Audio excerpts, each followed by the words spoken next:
ഈ വാർത്താ ദിനത്തിലെ പ്രധാന റിപ്പോർട്ടുകളുമായി വാർത്താമഴ ആരംഭിക്കുന്നു. ഞാൻ എസ് വിജയകുമാർ. സ്വർണ്ണക്കടത്തിൽ മലപ്പുറത്തെ പരാമർശിച്ചുള്ള മുഖ്യമന്ത്രിയുടെ വാക്കുകളിൽ വിവാദം.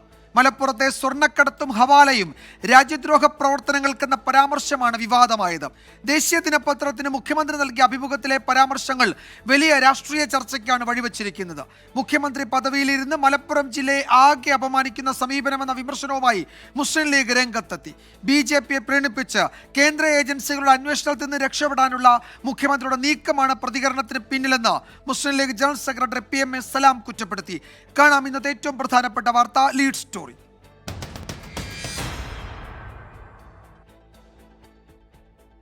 PV അൻവറിനെതിരെ നടത്തിയ വാർത്താ സമ്മേളനത്തിലായിരുന്നു കൂടുതൽ സ്വർണ്ണക്കള്ളക്കടത്ത് കേസ് രജിസ്റ്റർ ചെയ്യുന്നത് മലപ്പുറത്താണെന്ന് മുഖ്യമന്ത്രി പറഞ്ഞത്.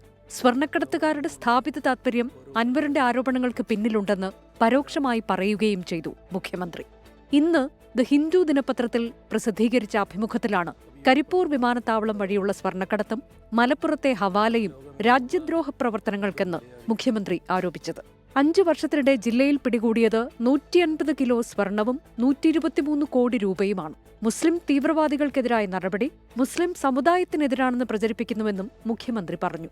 ആരോപണം വർഗീയ വിഭജനമുണ്ടാക്കി വോട്ട് നേടാനുള്ള തന്ത്രമെന്ന് മുസ്ലിം ലീഗ് സംസ്ഥാന ജനറൽ സെക്രട്ടറി PMA സലാം കുറ്റപ്പെടുത്തി.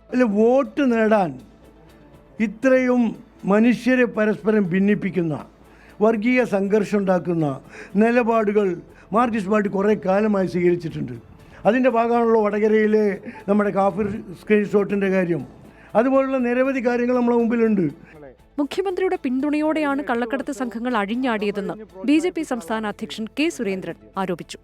മുഖ്യമന്ത്രിയുടെ അനുവാദത്തോടെയും മുഖ്യമന്ത്രിയുടെ ആശീർവാദത്തോടെയും കൂടിയാണ് മലപ്പുറത്ത് ഈ കൊള്ള സംഘങ്ങൾ അഴിഞ്ഞാടിയത്. മലപ്പുറം ജില്ലയിൽ അതിന് നേതൃത്വം നൽകിയത് മുഖ്യമന്ത്രിയുടെ സ്വന്തക്കാരായിട്ടുള്ള, ഇന്നിപ്പോൾ ആക്ഷേപിക്കുന്ന ആളുകൾ തന്നെയാണ്. അതേസമയം അഭിമുഖം വായിച്ച ആർക്കും ആശയക്കുഴപ്പമില്ലെന്നും പരാമർശം വളച്ചൊടിച്ചെന്നും ചൂണ്ടിക്കാട്ടി VP സാനു മുഖ്യമന്ത്രിയെ ന്യായീകരിച്ചു. ഹിന്ദു പത്രത്തിന് അതിലൊരു സംശയം ഉണ്ടായിട്ടില്ല. അത് കഴിഞ്ഞപ്പോൾ അതിനെ തുടർന്ന് സോഷ്യൽ മീഡിയയിൽ ചില വാർത്തകൾ, അതായത് നമ്മുടെ തന്നെ മാധ്യമങ്ങൾ അവരുടെ സോഷ്യൽ മീഡിയ പ്ലാറ്റ്ഫോമുകളിലൊക്കെ തന്നെ ഇത് കൊടുത്തപ്പോഴും അതിനെ ഉദ്ധരിച്ചുകൊണ്ടുള്ള വാർത്ത ചെയ്തപ്പോഴുമാണ് ഇത് ഈ അർത്ഥത്തിൽ വന്നത്. അല്ലാതെ ഹിന്ദു പത്രത്തിനോ ആ ഹിന്ദു പത്രം വായിച്ച ആളുകൾക്കോ അത്തരത്തിലുള്ള സംശയം തോന്നിയിട്ടില്ല. PV അൻവറിനോടുള്ള രാഷ്ട്രീയ വൈരം മുഖ്യമന്ത്രി മലപ്പുറം ജില്ലയോട് തീർക്കരുതെന്ന് കോൺഗ്രസ് നേതാവ് രമേശ് ചെന്നിത്തല പ്രതികരിച്ചു. മുഖ്യമന്ത്രിക്ക് മലപ്പുറം ഫോബിയ ആണെന്ന് MSF സംസ്ഥാന അധ്യക്ഷൻ PK നവാസ് ഫേസ്ബുക്കിൽ കുറിച്ചു. 24 മലപ്പുറം. അതേസമയം ദ ഹിന്ദു ദിനപത്രത്തിന് മുഖ്യമന്ത്രി നൽകിയ അഭിമുഖം ആയുധമാക്കി PV അൻവർ. മുഖ്യമന്ത്രി മലപ്പുറത്തെ അപമാനിച്ചെന്ന് തുറന്നടിച്ചു. ഒരു സമുദായത്തിന്മേൽ മുഖ്യമന്ത്രി സ്വർണ്ണക്കടത്ത് അടിച്ചേൽപ്പിക്കുന്നു.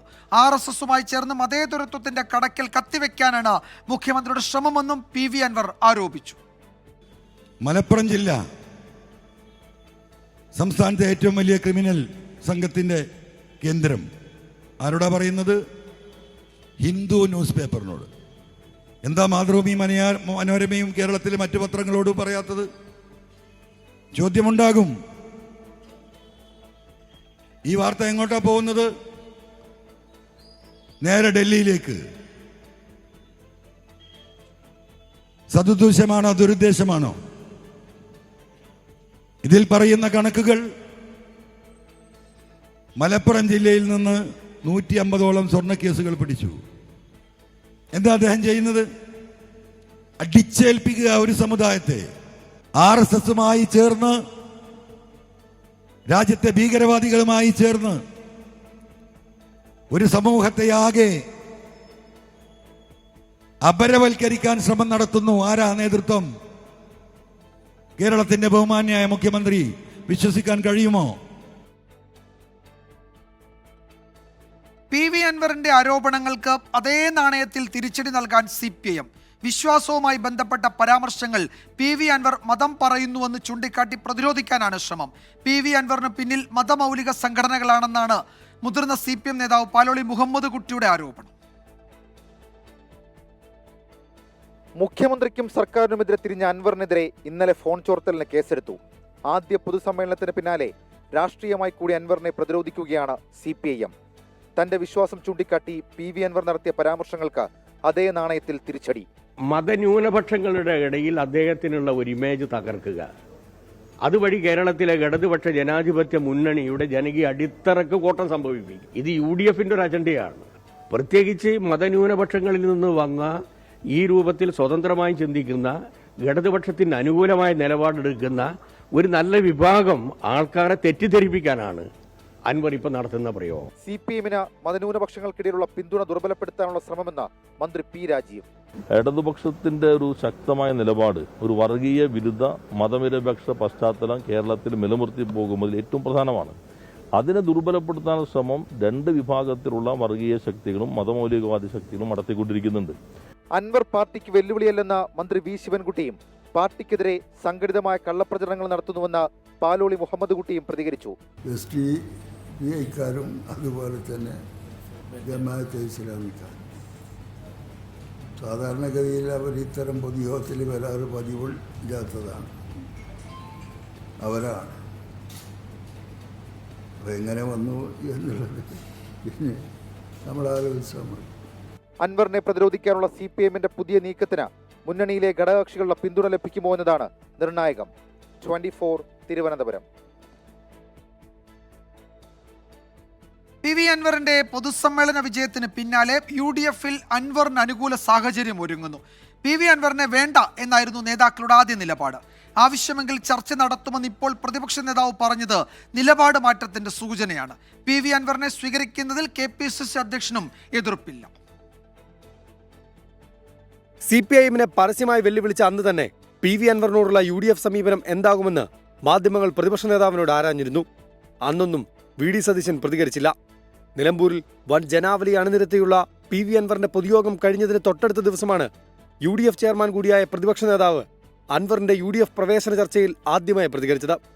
അൻവറിന്റെ മുന്നണി പ്രവേശന സാധ്യത VD സതീശൻ തള്ളിയില്ല. ഞാനത് ഒറ്റയ്ക്ക് പറയേണ്ട ആളല്ല. അത് ചർച്ച നടത്തേണ്ട അവസരം വരുമ്പോൾ ഞങ്ങൾ ചർച്ച നടത്തും. അല്ല, അദ്ദേഹം എന്തായാലും LDFന്റെ ഭാഗമല്ലല്ലോ. ഇപ്പോൾ LDFന്റെ ഭാഗമല്ലല്ലോ. പിന്നെ പ്രത്യേകിച്ച് അദ്ദേഹത്തിനോട് ഞങ്ങൾ ഒരു നിലപാടൊന്നും സ്വീകരിക്കേണ്ട ആവശ്യമില്ല. PV അൻവറിനെതിരെ കേസെടുത്ത നടപടിയെ പ്രതിപക്ഷ നേതാവ് രൂക്ഷമായി വിമർശിച്ചു. അപ്പോൾ CPM-ന്റെ കൂടെ നിൽക്കുകയാണെങ്കിൽ ഏത് തെറ്റായ നടപടികൾ കാണിച്ചാലും അത് പൂർണ്ണമായി സംരക്ഷിക്കും. CPM-ൽ നിന്ന് പുറത്തു പോയാൽ അപ്പം നടപടിയെടുക്കും പിറ്റേ ദിവസം. ഇതെന്തൊരു കാട്ടുനീതിയാണ് കേരളത്തിൽ. PV അൻവർ മുഖ്യമന്ത്രി പിണറായി വിജയനെതിരെയും CPM-നെതിരെയും ഉന്നയിക്കുന്ന വിഷയങ്ങൾക്ക് രാഷ്ട്രീയ പിന്തുണ നൽകുവാൻ നേരത്തെ തന്നെ UDF തീരുമാനിച്ചതാണ്. UDF-ന് PV അൻവറിനെ പോലെയുള്ളവരെ വേണ്ടെന്ന് മുന്നണി കൺവീനർ MM ഹസൻ പരസ്യ നിലപാടെടുത്തിരുന്നു. ഇതിനെ പരോക്ഷമായി തള്ളുന്ന നിലപാടാണ് ഇന്ന് VD സതീശൻ സ്വീകരിച്ചത്. രാഹുൽ ഗാന്ധിക്കെതിരെ നടത്തിയ DNA പരാമർശം തെറ്റായാണ് വ്യാഖ്യാനിച്ചതെന്ന് PV അൻവർ കഴിഞ്ഞ ദിവസം വിശദീകരിച്ചിരുന്നു. തെറ്റുതിരുത്തിയാൽ കോൺഗ്രസിലേക്ക് മടങ്ങുന്നതുൾപ്പെടെയുള്ള കാര്യങ്ങൾ ചർച്ച ചെയ്യാമെന്ന നിലപാടാണ് KPCC പ്രസിഡന്റ് K. സുധാകരൻ സ്വീകരിച്ചത്.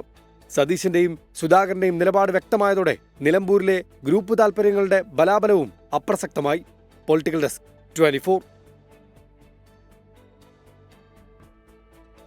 PV അൻവർ MLA-യുടെ ആരോപണങ്ങൾക്ക് പിന്നിൽ ഗൂഢാലോചനയുണ്ടെന്ന് ADGP MR അജിത് കുമാറിന്റെ മൊഴി. ഗൂഢാലോചനയിൽ പോലീസ് ഉദ്യോഗസ്ഥരും പങ്കാളികളാണ്. RSS നേതാക്കളെ കണ്ടത് 5 മിനിറ്റ് മാത്രമാണെന്നും കൂടിക്കാഴ്ച സ്വന്തം ഇഷ്ടപ്രകാരമാണ് എന്നുമാണ് മൊഴി. DGP ഷെയ്ഖ് ദർവേ സാഹിബിന് നൽകിയ മൊഴിയിലാണ് ഈ വിവരങ്ങൾ ഉള്ളത്. 8 മണിക്കൂറോളം സമയമെടുത്താണ് മൊഴി രേഖപ്പെടുത്തിയത്. തനിക്കെതിരായ ആരോപണം ഗൂഢാലോചനയുടെ ഭാഗം. ഇതിൽ ചില ഉന്നത പോലീസ് ഉദ്യോഗസ്ഥർ പങ്കാളികളാണ്. താനും അൻവറും തമ്മിൽ പ്രശ്നങ്ങളില്ല. ഇപ്പോൾ ആരോപണമുന്നയിച്ചത് കൃത്യമായ ഗൂഢാലോചന. RSS നേതാക്കളെ കണ്ടത് സ്വന്തം ഇഷ്ടപ്രകാരം. തൃശൂരിൽ സുഹൃത്ത് ജയകുമാറിനൊപ്പം ദത്താത്രേയ ഹൊസവലയെ കണ്ടു, പരിചയപ്പെട്ടു. മുൻ SP ഉണ്ണിരാജൻ സ്ഥലത്തുണ്ടായിരുന്നു. ഇന്ത്യ ടുഡേ പരിപാടിയിൽ കോവളം ലീല ഹോട്ടലിൽ വെച്ചാണ് രാം മാധവിനെ കണ്ടത്. രാവിസ് ഗ്രൂപ്പ് വൈസ് പ്രസിഡന്റ് ആശിഷിനൊപ്പമാണ് പരിചയപ്പെട്ടത്. ജാതിമത രാഷ്ട്രീയ ഭേദമില്ലാതെ നേതാക്കളെ അവസരം കിട്ടുമ്പോൾ പരിചയപ്പെടാറുണ്ട്. ഇത് ക്രമസമാധാന പ്രശ്നങ്ങൾ ഉണ്ടാകുമ്പോൾ സഹായകരമാകും. അത് തെറ്റല്ലെന്നും നേതാക്കളെ പരിചയപ്പെടുന്നത് തുടരുമെന്നുമാണ് ADGP-യുടെ മൊഴി. പൂരം കലക്കൽ ഉൾപ്പെടെ 11 വിഷയങ്ങളിലാണ് ADGP-യുടെ വിശദമായ മൊഴി രേഖപ്പെടുത്തിയത്. രാഷ്ട്രീയ കേരളത്തെ നടുക്കിയ PV അൻവർ MLA-യുടെ ആരോപണങ്ങളിൽ DGP ദർവേഷ് സാഹിബിന്റെ അന്വേഷണം ശാസ്ത്രീയമായി തുടരുകയാണ്. ഇതിനിടയിലാണ് ADGP MR അജിത് കുമാർ നിർണായക മൊഴി നൽകിയത്. ആരോപണങ്ങൾക്ക് പിന്നിൽ ഗൂഢാലോചനയുണ്ടെന്നും ഗൂഢാലോചനയിൽ ഉന്നത പോലീസ് ഉദ്യോഗസ്ഥർ പങ്കാളികളാണ് എന്നതും ഈ അന്വേഷണത്തെ വലിയ രീതിയിൽ ബാധിക്കും. അന്വേഷണ റിപ്പോർട്ടിന് ശേഷം ഗൂഢാലോചന പ്രത്യേകം അന്വേഷിക്കേണ്ടി വരുമെന്നതാണ് ലഭിക്കുന്ന സൂചന. ദീപക് ധർമ്മടം, 24. പത്തനംതിട്ടയിലേക്കാണ് പോകുന്നത്. അവിടെ ഗവി വനപാതയിൽ ഒരു കരടി എത്തിയെന്ന വിവരം ഇപ്പോൾ വരുന്നുണ്ട്. ഡ്രൈവർ സുനിൽ ദൃശ്യങ്ങൾ പകർത്തിയിട്ടുണ്ട്. ആദ്യം ആ ദൃശ്യങ്ങളിലേക്ക്.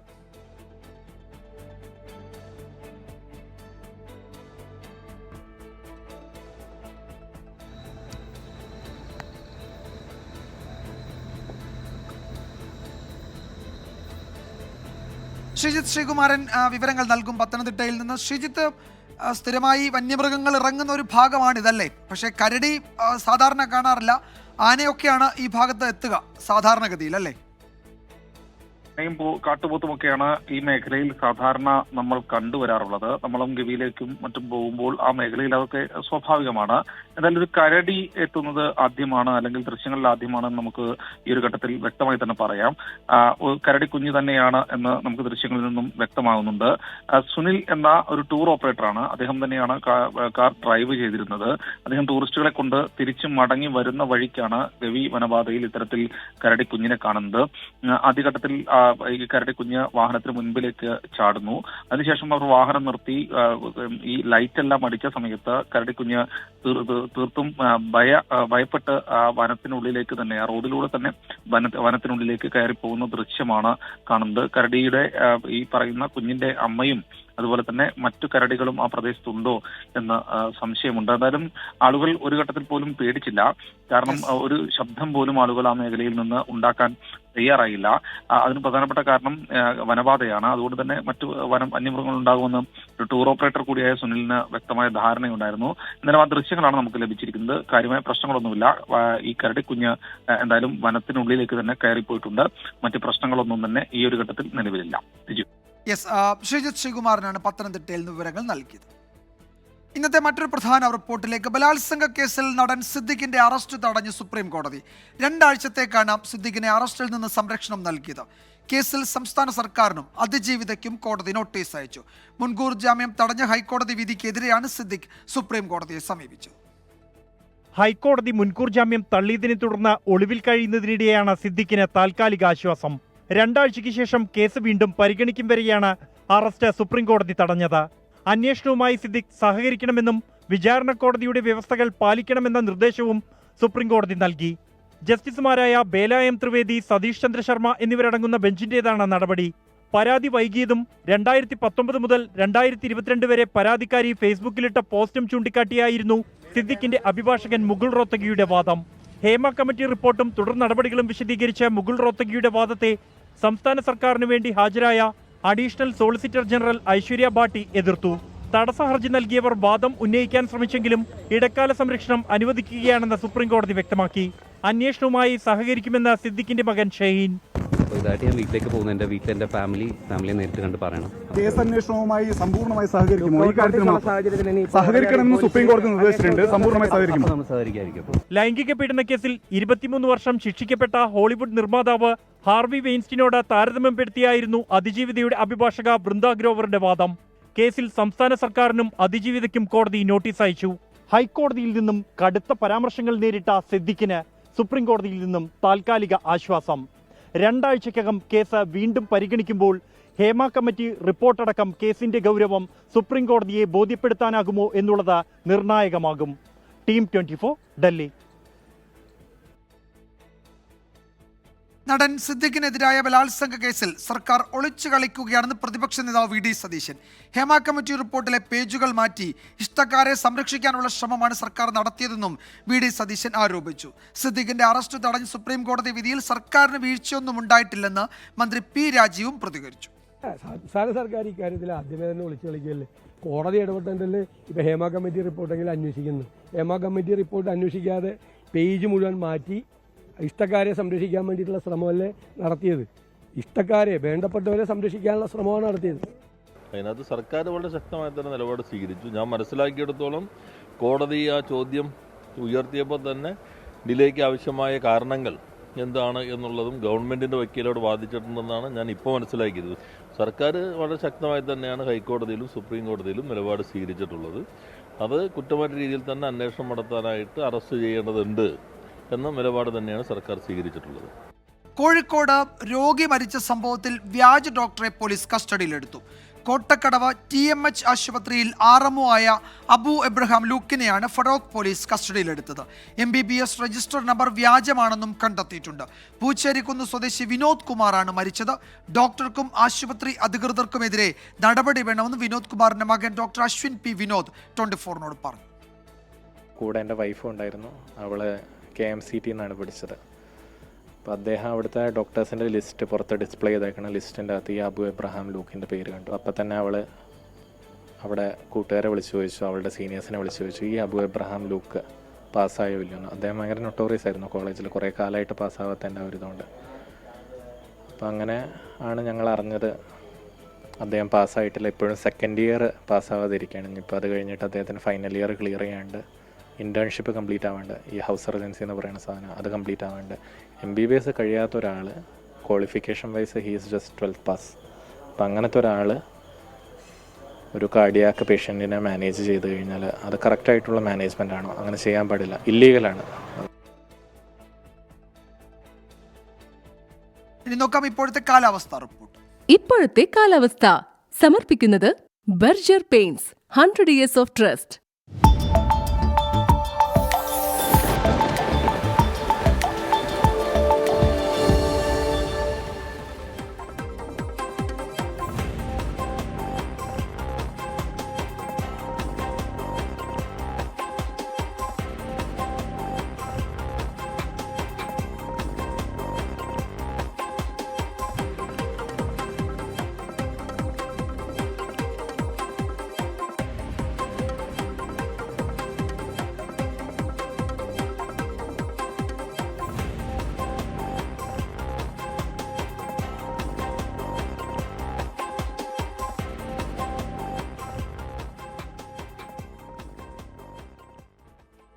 വാർത്താമഴ അവസാനിക്കുന്നു.